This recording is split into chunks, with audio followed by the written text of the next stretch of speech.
Ah, All For One, le grand ennemi de My Hero Academia, le voleur d'altères qui s'est constitué une collection d'altères à travers le temps, lui donnant une puissance phénoménale. Aujourd'hui nous allons explorer son pouvoir, c'est parti, générique.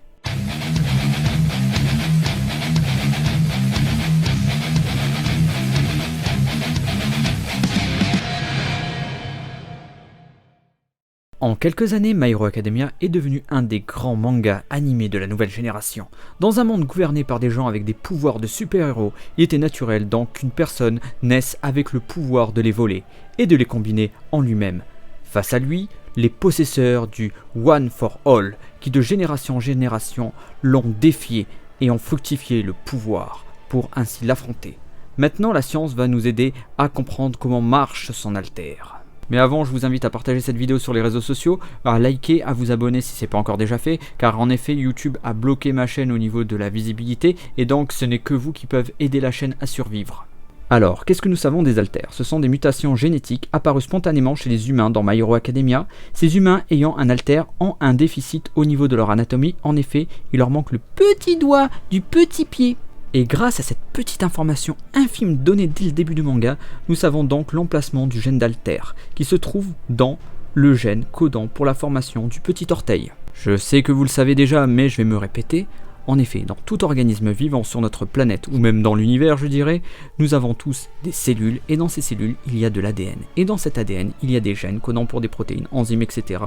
Et ce qui fait que vous êtes qui vous êtes. Et c'est pareil pour les personnages dans My Hero Academia. Alors autant aller dans le vif du sujet car ce que je suis pas là pour la YouTube monnaie et de toute façon ma chaîne n'est pas monétisée. Le pouvoir de notre méchant est d'aller voler le gène de sa victime ou plus précisément la séquence allélique de l'altère en question qu'il convoite et il se l'intègre dans son propre génome. On peut dire qu'All For One est un ingénieur génomique comme Ivankov dans One Piece. Grâce à ses angles un peu dégueulasses, un peu bizarres, un peu high-tech, il peut scanner l'intégralité du génome de sa victime en un instant. Et à partir de là, c'est open bar. Pour cela, il va utiliser des enzymes de conversion qui vont couper la séquence de l'altère en question et fait cela sur les 3 10 puissance 13 cellules, soit 30 000 milliards de cellules de la victime. Alors il y a un petit souci dans cette histoire car jouer avec l'ADN, c'est un coup à faire de belles cellules cancéreuses car en ajoutant du matériel génétique à votre propre ADN, vous pouvez former des cellules cancéreuses ou en manipulant la victime et en injectant autre chose ou en enlevant une séquence d'ADN, on va créer pas mal de soucis au niveau du génome. Et donc comment on va régler ce souci? Pour cela, j'ai une solution simple et efficace. Dans notre ADN, il existe 2 grosses parties, les exons et les introns. Alors qu'est-ce que c'est que les exons? C'est tout simplement tout ce qui s'exprime par le génome. Ça va coder des protéines, des enzymes et tout le bordel. Et ça a fait pas mal de choses très intéressantes et ça fait ce que vous êtes. Ça s'exprime tout au long de la vie et il y en a certains qui s'éteignent, d'autres qui s'allument, bref, vous verrez ça dans d'autres vidéos où je détaillerai ça en profondeur. Et ce qui fait aussi que chaque être vivant est unique et tel qu'il est, c'est-à-dire vous êtes unique grâce à vos exons.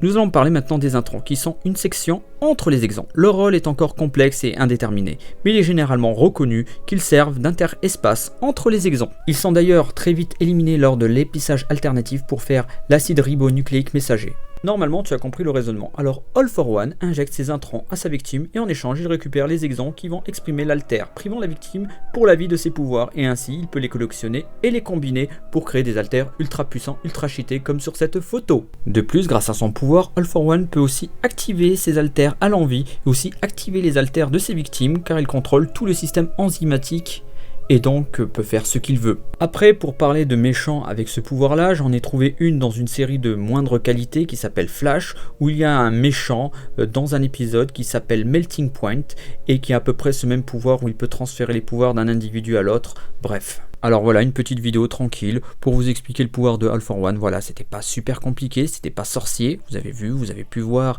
rapidement que son tour de passe-passe ne marchait pas avec moi.